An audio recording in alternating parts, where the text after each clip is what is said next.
Yan po, magluluto ulit ang ating chef. Aba, laking isda. Ang tambakol. Tambakol ka nga ba yan o tuna? Basta isda. Isdang malaki. Kaya hinugasan niya ang isda.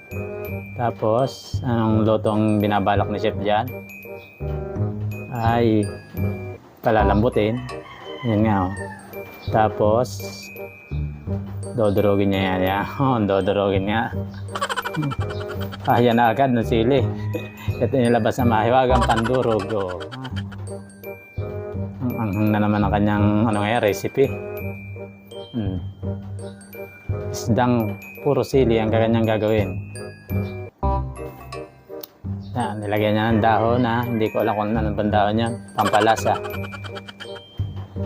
Tapos, ay, nakita ko rin ang mahiwagan niyang imbudo.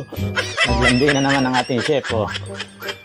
Pinakita na naman ang kanyang tinatagong mahiwagang imbudo. Yan na naman. Okay na saan. Nakita na naman ang imbudo.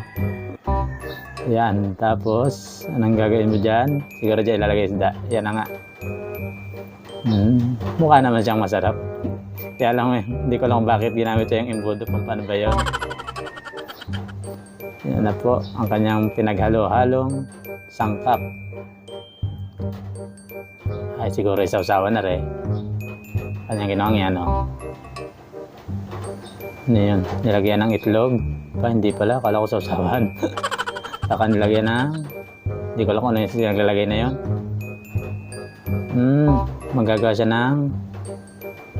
Ano yan? Harina na minasa. Parang tinapay. Gagawa siguro siya do. Paalsan yung harina. Yun na nga.